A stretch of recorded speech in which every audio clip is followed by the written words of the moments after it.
आज का जो लीगल है हमारा ये सेगमेंट, ये बहुत ही खास है क्योंकि आज हम अपने इस सेगमेंट में एक रियल लाइफ प्रॉब्लम के बारे में बात करने वाले हैं। और जिस रियल लाइफ केस के बारे में आज हम बात कर रहे हैं सिमरन, वो एक व्यूअर ने हमारे साथ साझा किया है।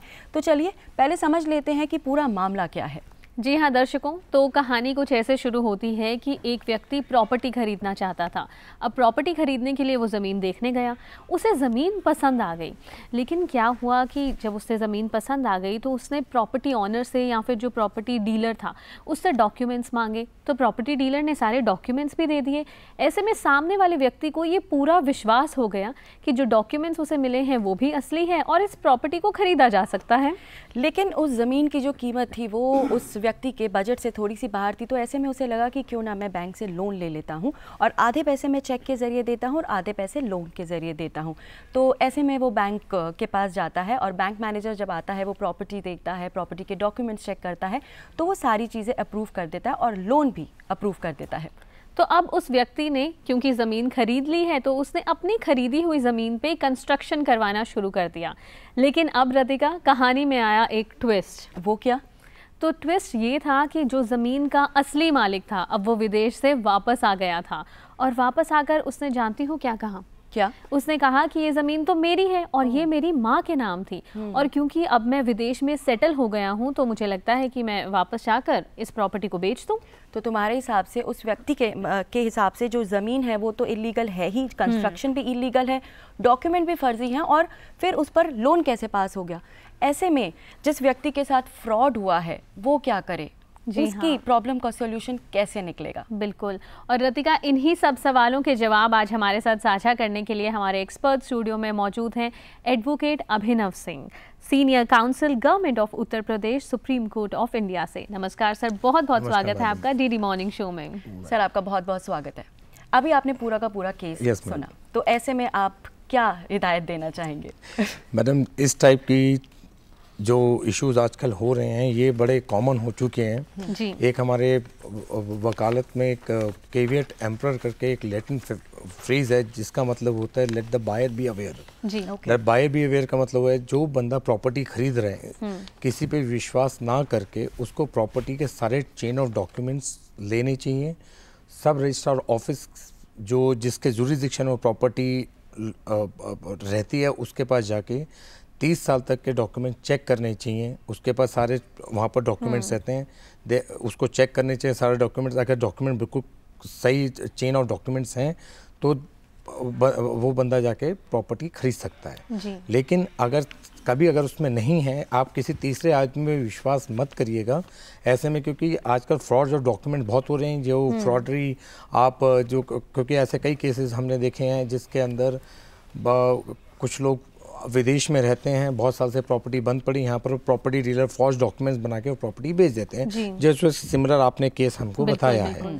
तो उसके इसके अंदर फिर सिविल रेमेडीज़ और क्रिमिनल रेमेडीज़ दोनों के पास है, बायर के पास भी है और जिस बंदे की प्रॉपर्टी थी, जो सेलर जो विदेश में रहता है उसके पास भी सिविल रेमेडी और क्रिमिनल रेमेडी दोनों कोर्ट के पास अवेलेबल रहती है।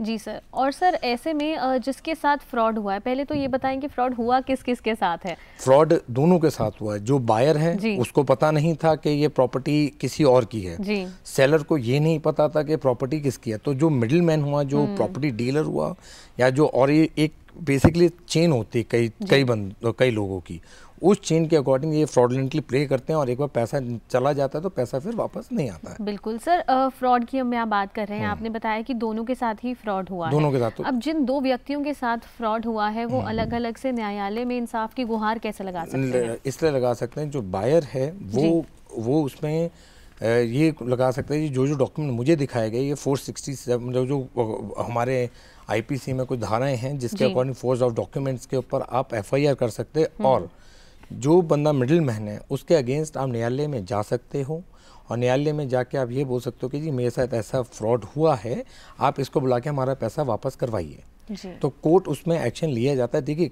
जस्टिस थोड़ा सा हमारे देश में, क्योंकि जो कानून है थोड़ा सा वो है पुराना चलता आ रहा है, लेकिन जस्टिस मिलता है। अगर आप राइट हैं, सही हैं, तो आपको सारा मिलेगा।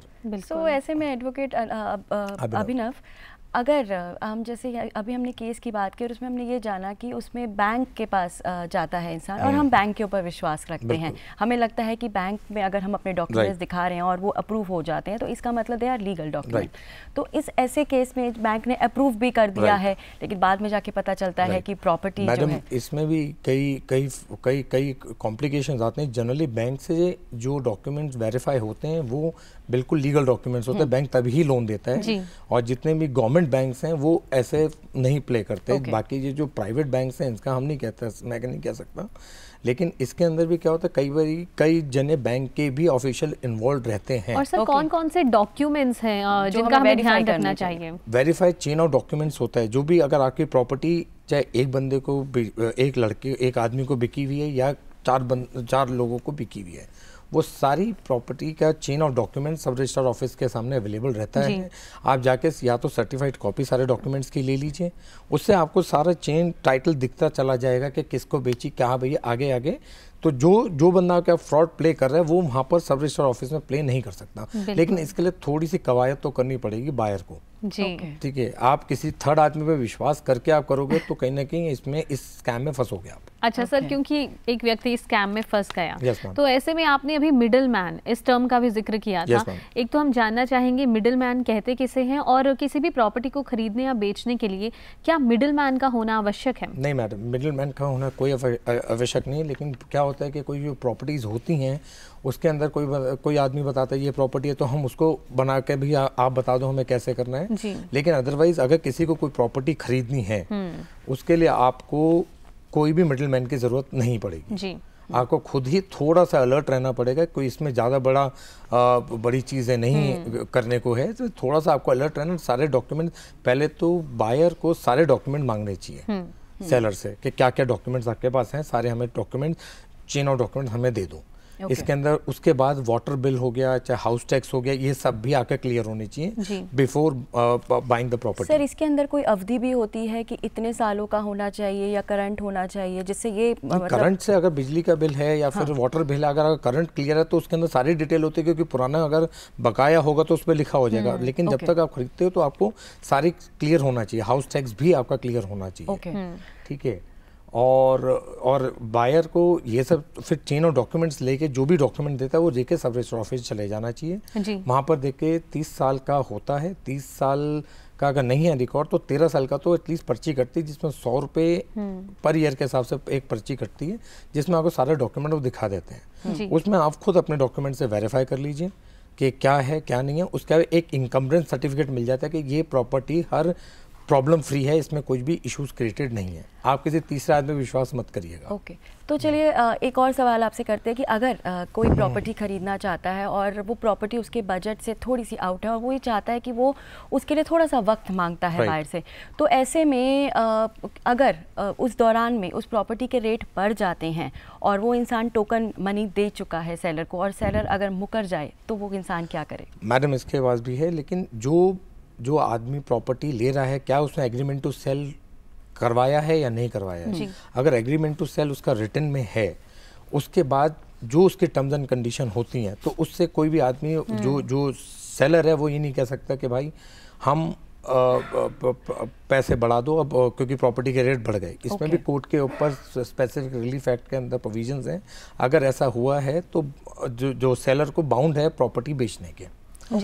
और अगर टोकन मनी उसने कुछ दे रखी है, अगर उसमें कई बार एग्रीमेंट पे हम हमेशा लिखवाते हैं ये चीज़ कि अगर आपने ये नहीं इतने टाइम में पेमेंट किया तो ये जो टोकन मनी है फोरफिट हो जाएगा। अगर फोरफिट का ऑप्शन नहीं है तो भी वो बायर कोर्ट जा सकता है कि भैया मैंने प्रॉपर्टी नहीं खरीदी, आप हमारा पैसा हमें वापस कर दीजिए। तो कोर्ट में जा सकता है। फोरफिट का ऑप्शन लिखा हुआ है तो वो पैसा फोरफिट हो जाएगा। बिल्कुल। और सर जब भी हम प्रॉपर्टी को रजिस्टर कराते हैं, बायर और सेलर के बीच में बात हो गई, सब कुछ सॉर्ट आउट हो गया, हाँ जी। अब उस प्रॉपर्टी को रजिस्टर करवाना है, तो अब इसमें कौन कौन लोग वहाँ पर मौजूद होते हैं और कौन कौन सी चीज़ें हैं जिनका ध्यान रखना बहुत ज़रूरी है, खास तौर पर सेलर को जो सेलर को बेसिकली अगर आप प्रॉपर्टी बेच रहे हो तो सेलर को तो कुछ सेलर तो अपने सारे जो डॉक्यूमेंट्स ओरिजिनल जो डॉक्यूमेंट्स है वो बायर को देगा जी। से करंट जो जिस प्रॉपर्टी में अब जो बेच रहा है वो प्रॉपर्टी की सब रजिस्ट्रार के सामने ही रजिस्टर होगी, उसके सारे डॉक्यूमेंट्स आएंगे। तो बायर को सारी सामान सारे title deeds original title deeds जी, बिल्स, हाउस टैक्स वगैरह सारे क्लियर रखने पड़ेंगे अपने पास, जिससे आपकी चीज़ें, क्योंकि ये चेन ऑफ डॉक्यूमेंट्स रहते हैं, क्योंकि अगर आपके सारे चेन ऑफ डॉक्यूमेंट्स हैं तो आप कल को कोर्ट में भी, न्यायालय में भी दिखा सकते हैं कि जी हमारे पास सारे चेन ऑफ डॉक्यूमेंट्स हैं और ये हमारे साथ हुआ है, और हमारे साथ अगर गलत हुआ है तो ये देखिए हमारे पास तो सारे, तो न्यायालय भी उसकी बात सारी समझता है कि हाँ नहीं ये ठीक है, आपकी बोनाफाइड क्लियर है। जी, तो जैसे कि हमने शुरुआत में भी कहा कि ये जो केस है एक हमारे व्यूअर ने हमारे साथ शेयर किया, और आई एम श्योर वो ये प्रोग्राम भी देख रहे होंगे। तो जो केस अभी हमने आपको बताया, तो ऐसे में आप उस व्यूअर को जो ये प्रोग्राम देख रहा है उसको आप क्या सलाह देना चाहेंगे कि वो अब क्या करे? अब क्या करे, उसको सबसे पहले तो सिविल रेमेडी कोर्ट में जाना चाहिए। एक तो तुरंत एक पुलिस में FIR करवाएं, रेलेवेंट सेक्शन में पुलिस FIR करेगी कि उसके साथ ऐसा ऐसा हुआ है जी, police will take action.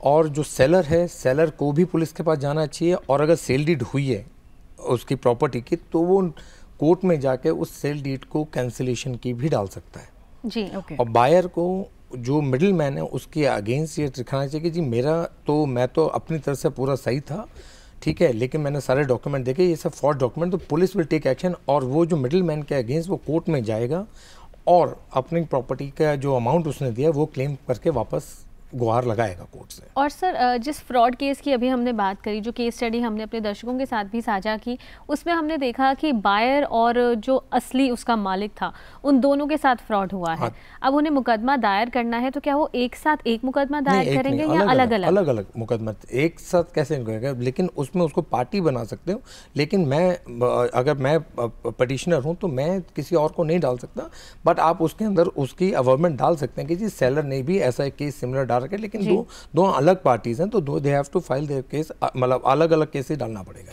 Sir जैसे कि इसमें अब ये बताया कि बहुत टाइम बाद वो आता है जिसकी प्रॉपर्टी होती है, तो क्या ऐसे में आपको नहीं लगता कि जिन लोगों की प्रॉपर्टीज़ है और वो कहीं बाहर शिफ्ट हो गए तो उन्हें इस तरह के कोई इंतज़ाम करने चाहिए कि अगर उस प्रॉपर्टी का कोई मिस यूज़ ना कर सके, ये पता लग पाए कि हाँ ये प्रॉपर्टी किसी पर्टिकुलर बंदे से कनेक्ट करती है? नहीं मैडम, इसके अंदर क्योंकि वो कर सकते हैं, तभी वो जो बाहर के लोग हैं वो GPA दे के रखते हैं। GPA mean general power of attorney, जो इंडिया में उनके रिश्तेदार रहते हैं उनको देते हैं कि भैया कल को कुछ भी काम करना हो या कुछ हो तो आप हमारे व्यापी आप इसमें एक्ट कर सकते हो। लेकिन वही लोग जो होते हैं वही GPA का गलत फायदा उठा के इस प्रॉपर्टी को आगे सेल कर देते हैं। क्योंकि जो कंस्ट्रक्शन की गई है इस टाइम, जो लैंड के ऊपर जिसने खरीदी, जिसने अपने हिसाब से किया, पूरे डॉक्यूमेंट देकर उसने कंस्ट्रक्शन स्टार्ट कर दिया, तो अब वो कंस्ट्रक्शन का क्या होगा? कंस्ट्रक्शन तो देखिए, जो अगर जो न्यायालय का अगर आता है कि ये सेलर, तो वो कंस्ट्रक्शन डिमोलिश होगी, लेकिन जो उसमें जो उसको लॉस हुआ है वो उस आदमी से जो मिडिल मैन है या जिनके थ्रू ये प्रॉपर्टी मिडिल मैन है या फिर जो सेलर उस टाइम पे रहा होगा जो जिसने फ्रॉडलेंटली प्ले किया, उनके अगेंस्ट आप ये क्लेम करके वो अमाउंट भी आप उससे ले सकते हो, न्यायालय से गुहार लगा सकते हो कि जी इससे हमें ये नुकसान हो। बिल्कुल। तो जैसे कि इस केस में सिमरन हमने समझा कि बैंक से जो है प्रॉपर्टी के लिए लोन मिल गया है, अगर तुम ऐसा कोई विज्ञापन देखो या कोई उनको लोन मिल गया है, अप्रूव हो गया है, तो जी बहुत ही विशेष जानकारी मुझे लगता है सर आपने आज हमारे साथ साझा किया। आप स्टूडियो में हमारे साथ जुड़े हुए थे और मुझे पूरी उम्मीद है कि जितने भी दर्शक हमारे साथ इस कार्यक्रम को देख रहे हैं वो इन बातों का ज़रूर ध्यान रखेंगे, क्योंकि जब भी कोई व्यक्ति पैसे कमाता है तो उसको क्या लगता है कि इन्वेस्टमेंट के लिए property it's a right place, की लैंड के आगे जाकर रेट बढ़ेंगे। तो दर्शकों, आज चर्चा में हमारे साथ मौजूद हैं advocate Abhinav Singh ji, Supreme Court of India से, गवर्नमेंट ऑफ उत्तर प्रदेश से सीनियर काउंसिल। सर आपका बहुत बहुत शुक्रिया इस जानकारी के लिए। Thank you.